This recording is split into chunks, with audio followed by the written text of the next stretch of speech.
Hi, my name is Tom and I'm an alcoholic. In November 2020, I was asked to lead an Alcoholics Anonymous men's step discussion meeting. The format of the meeting is for the leader to share their experience with one step in depth per week using the 12 and 12 book as a guide. I recorded my portion of the meeting to share with sponsees and others who could not attend the meeting. Thanks for taking the time to listen, and I hope that my message of recovery resonates with you. Thanks everyone for showing up tonight. I'm Tom. I'm an alcoholic. Step 12. I can't believe we're here already. It's been a great ride. I really appreciate everyone's attendance and participation and feedback. It's been wonderful for me. I could actually I was thinking about it, probably stretch step 12 out to like 3 weeks. There's just so much in the 12 and 12 about step 12. And so I'll jump right into it here. Having had a spiritual awakening as a result of these steps, we tried to carry this message to alcoholics and to practice these principles in all our affairs. And the synopsis in the beginning of the book says, joy of living is the theme of the 12th step. Action, its key word. Giving that asks no reward. Love that has no price tag. What is spiritual awakening? A new state of consciousness and being is received as a free gift. Readiness to receive free gift lies in the practice of 12 steps. The magnificent reality. Rewards of helping other alcoholics.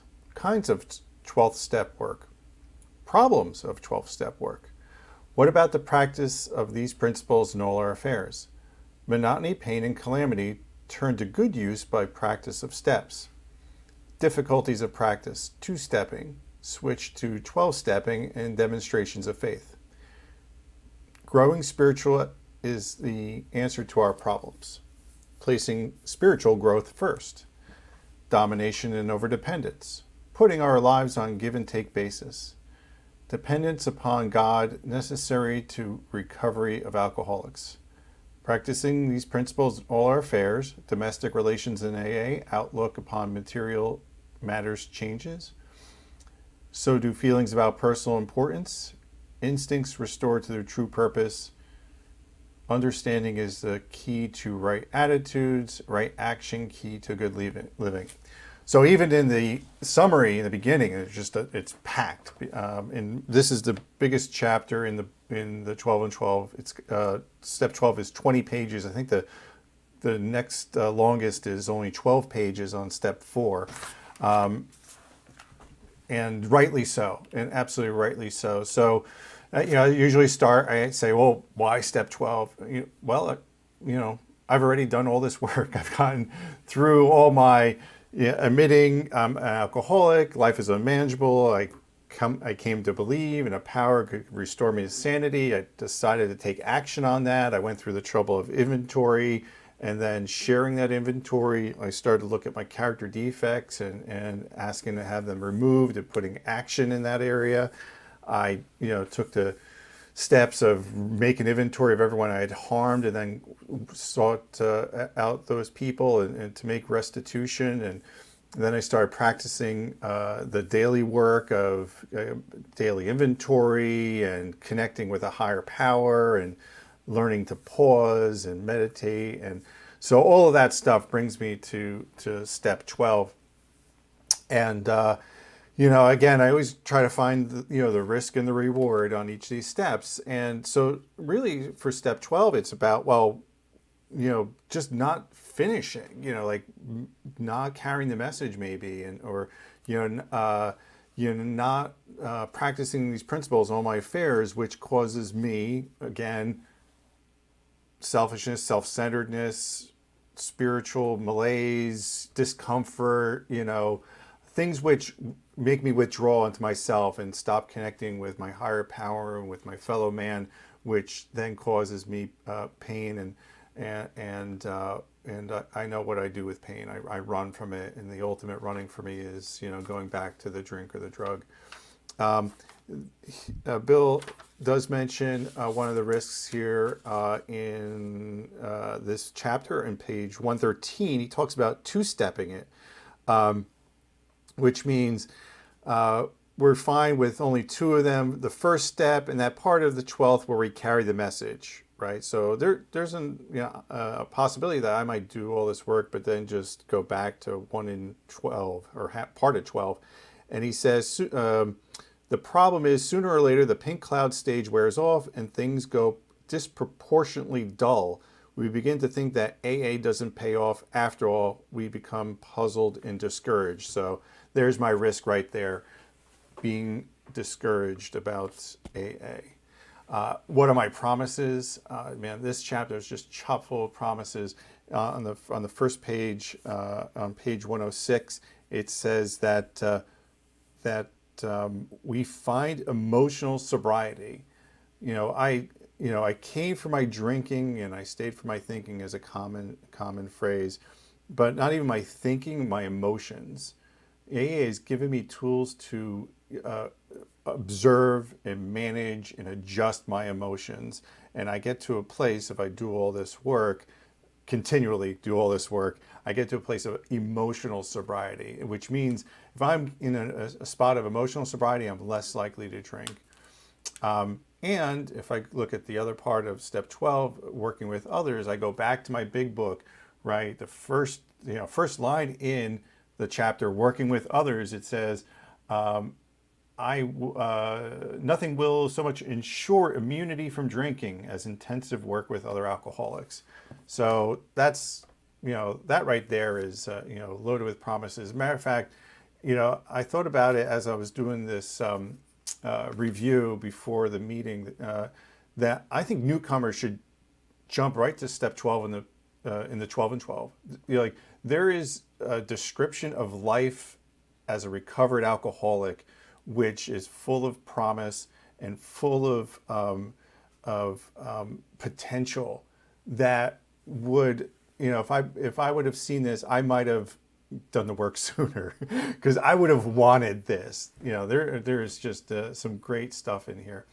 A couple things, off the bat. One is it uses the past tense. It says having had, meaning I've already done this work and I've had this spiritual awakening. I might not notice, especially as much as other people might not notice. But if I take a look back and I start to kind of compare where I was when I first came in and where I was on this step or that step, where I was the first time around I did the work, I should be able to see the having had. I should be able to see the change that has happened as a result. The term spiritual awakening comes up as needing clarification. Bill, not only talked about it in the steps and in the big book, in his White Lightning experience, they added in the appendix in the back, which is on page 569 in my version. And it talks about a spiritual awakening is a profound alteration in my reaction to life, that such a change could hardly have been brought about by himself alone. So I have an alteration in my reaction to life, which means I'm not as fearful, I'm not as selfish, I'm not as, power driven, whatever my particular mix of out of balance natural instincts are. Suddenly, over a lot of time and a lot of work, suddenly those are in balance, and so suddenly I've had this profound alteration in my approach to life. And then in the 12 and 12 spiritual awakening, and he talks about it at the beginning of the chapter 106 and 107 is, I've now become able to do, feel, and believe that which I could not do before on my unaided strength and resources alone. I've been granted a gift which amounts to a new state of consciousness and being. I've been set on a path which tells me I'm really going somewhere, that life is not a dead end, not something to be endured or mastered. I have been transformed. There's just over and over again, he's just using these words about the change that's happened. And again, if I've done the work and I look back on this, I say, this is true. This is absolutely true. I have had this spiritual awakening. And if that wasn't enough evidence, I could always go back and look at things that I might have written in rehab or early sobriety, go to those journals that I used to keep and look at the way I was thinking and feeling then. Or I could do this. If you check out my profile picture, this was me, you know, a year or so before I stepped into the rooms. That is, you know, pre-recovery Tom. That is certainly not a spiritually awakened Tom. It's a far cry from who I am today, and that's really the spiritual awakening for me. So let me get into the other areas of the step now. He talks about carrying the message, and in the big book, he talks about it at length. He's got a whole chapter about working with others. He goes into details about how to approach working with others. He talks about the different ways we carry the message and how we should approach a man. And so the kind of the tactical stuff is there about how to approach them. He does go into some more detail in this chapter, but I want to talk a little bit about kind of what else is in there about working with others. And so, Bill, when he got sober, he felt driven. He felt compelled to work with others. He went to work with others who didn't want to be worked with. He was dragging guys off the street because he felt this this inner drive, this inner compulsion to help others. He had, to use a Bible term, heard the good news, or and he just wanted to share it. And that's the feeling that I get from this, that, I've been rewarded with, by the work I've done, I've been rewarded with sobriety and a better life. And so I just want that for other people. On page 109, he talks about, even the newcomer finds undreamed rewards as he tries to help his brother alcoholic, the one who is even blinder than he. So I don't need even to be, in the step 12 to want to help others. I remember, I had, a couple weeks and there was a guy with a couple days, and I was like, hey, I was like that too, here, let's go to the diner. There's something about this thing that, really just lights me up and lights up many men like you, that drives us to help others. And it's, in a way, it's a commandment, like, hey, you've got this thing, now you have to give it away. But also the beauty about it, that we can start to see the value in helping our fellow man. We get to see them, come back to life. What he does talk about here also is, that when working with others, we should avoid both pride, meaning thinking I can get somebody sober and keep somebody sober, that I've got some special corner on, magic words I use, variations on stuff I've stolen from other guys that I can, help a guy get sober. And likewise, despair, right? Trying to help somebody who just can't get it. And just as, sometimes I have no idea how I got here, I know what happened, but, what was the thing that happened, the switch that went, that, did it for me. And if someone I'm working with isn't, hitting that switch, it could be frustrating. I could, fall into, again, despair or feeling like I'm not doing things right. He talks about that and asks us to avoid falling into those pitfalls, because it could harm, trying to help others along the way. So that's, something that was good for me to hear, because again, I could easily take on that, ownership of other people's sobriety, and all I can do is take ownership of my own. The other thing is he does mention other ways to do 12-step work for those who haven't had a chance to sponsor yet, or for reasons don't have the time or ability. There's other ways to carry the message. Just showing up in meetings, another friendly face, a little side chat in the in a Zoom room, when we were in person, putting away chairs and things like that. There's lots of things that we could do to carry the message.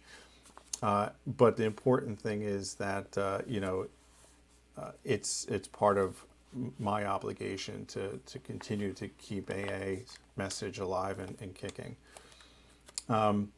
So, assuming I've had a spiritual awakening, assuming I'm carrying the message, just another small part of this is practice these principles in all my affairs. What an order. I got to think about that.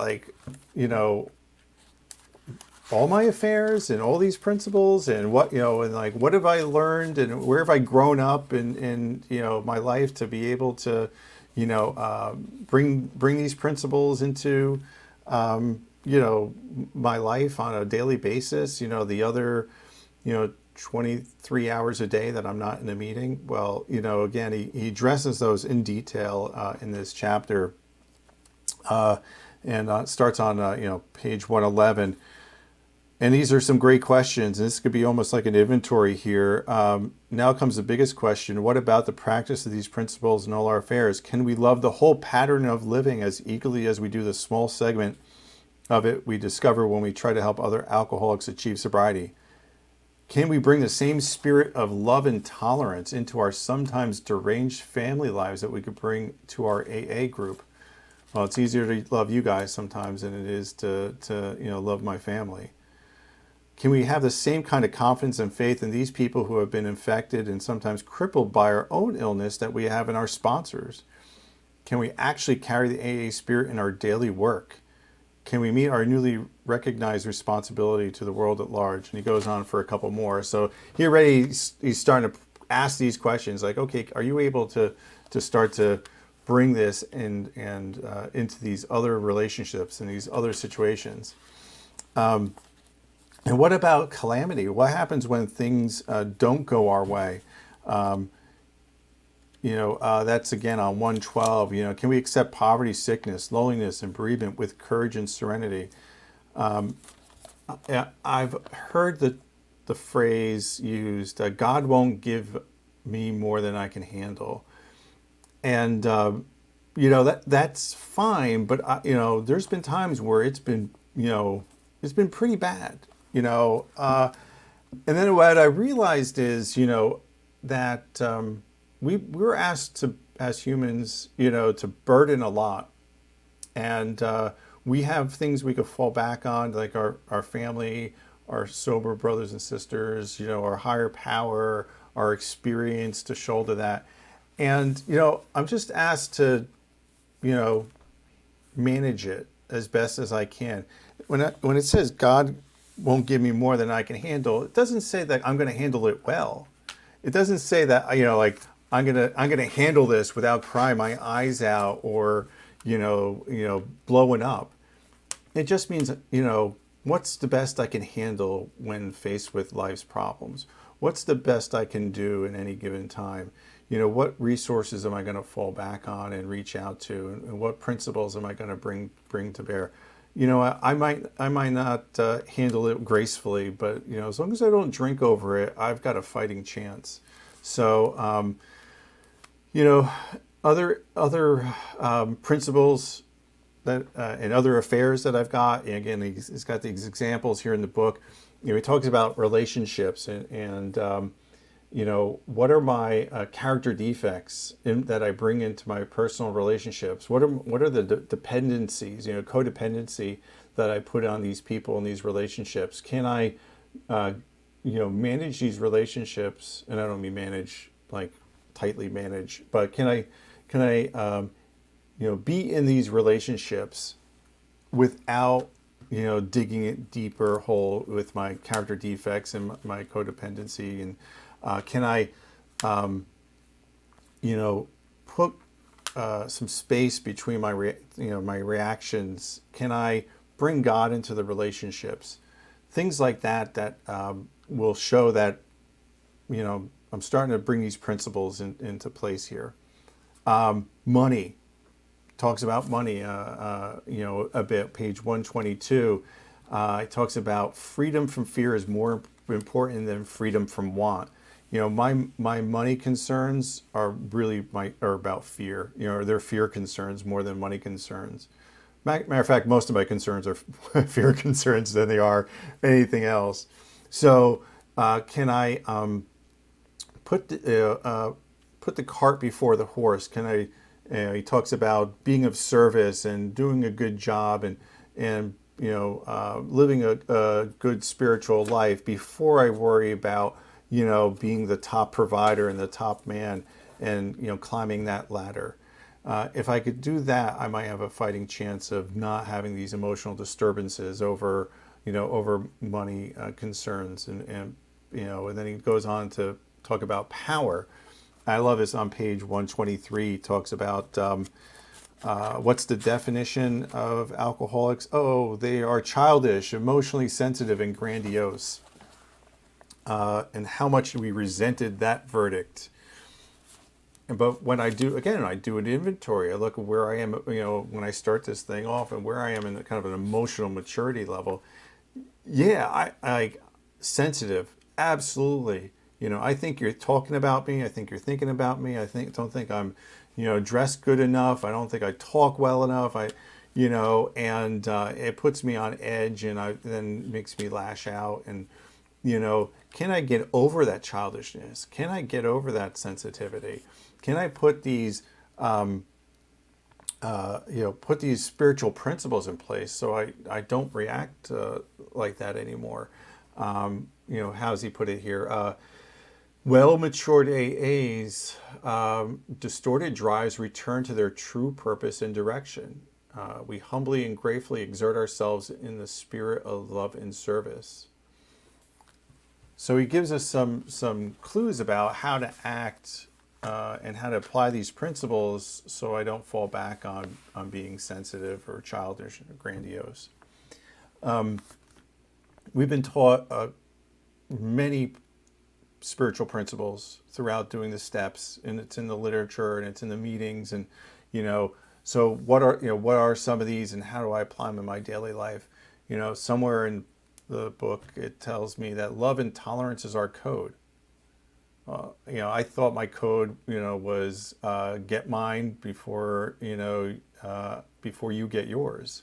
I thought it was let me leave you before you leave me. But I got a new code now, right? It's love and tolerance. It's the prayer of St. Francis, which he talked about in several spots. We learn forgiveness. We learn humility. We learn honesty, open-mindedness, and willingness. We learn about service, and in some cases, the most important one is courage. We learn how to practice courage by showing up on a daily basis, doing things which, we're saying like who cares to admit complete defeat? Who would want to do these steps? It takes a lot of courage to admit we're alcoholic and our lives have become unmanageable and I don't have all the answers. And then it starts to lead me down this road where I start to rebuild the man I am and start to pick up on these spiritual principles and start to, act on them. And when I stumble, and I stumble often, just having that, awareness, that consciousness, that, voice of God inside me go, you did it again. It's okay. Still love you. Get up and try again and do better the next time. And that, that just, is, again, a way to reframe the way I used to think and reframe the way I used to act versus you screwed up, you're no good. Well, you might as well burn the place down now because you're already on the way out the door. Like that, it's a huge shift in in the way I approach life now. Other traditions, other principles that we've learned along the way is our traditions. Things which I had no idea about. I could bring into my family life in particular. Our common welfare should come first. We have a primary purpose. We have no leaders. Our loving God is part of our family conscience. We have autonomy, our family, and individually we have autonomy. No opinion on outside issues, which would have saved me some trouble, at a barbecue this past summer if I would have kept to the no opinion on outside issues. Instead, I opened my mouth and I had an opinion, and that caused trouble. Again, make amends, pick myself up, brush myself off, and do better the next time. Seventh tradition, fully self-supporting, trying to be someone who could stand on my own 2 feet. And so those are just a full raft of, spiritual principles that I've learned just over the years of doing this work over and over again, keeping my ears open to what you guys were talking about. And finally, I'm just going to finish up with my favorite run-on sentence in the literature. It talks about what I can be as a man, as a recovered person, as a result of this work. Service gladly rendered, obligations squarely met, troubles well accepted or solved with God's help. The knowledge that at home or in the world outside, we are partners in a common effort. The well understood fact that in God's sight, all human beings are important. The proof that love freely given surely brings a full return. The certainty that we are no longer isolated and alone in self-constructed prisons. The surety that we need no longer be square pegs in round holes, but can fit and belong in God's scheme of things. These are the permanent and legitimate satisfactions of right living, for which no amount of pomp and circumstance, no heap of material possessions could possibly be substitutes. True ambition is not what I thought it was. True ambition is the deep desire to live usefully and walk humbly under the grace of God. That blows me away every time I read it. It is a transformation that I never expected to happen. I didn't sign on for this. I talked yesterday in the morning meeting. There are changes which I make that I make to stay sober, and then there are changes which happen to me as a result of staying sober. These are things which happen to me, in a way which I had never expected. And I am entirely grateful for it, because I would never been able to stay sober this long unless I had this profound change in my life. So I want to wrap up by saying thank you. It's been an honor and a privilege talking to you guys for the past 12 weeks and covering the steps. I said it a couple of times. Bill uses the word adventure a few times throughout the literature. It has been an absolute adventure being with you men, and hope you continue your adventures through the AA program of recovery, and I hope I'm there to witness it with you. So again, thank you very much.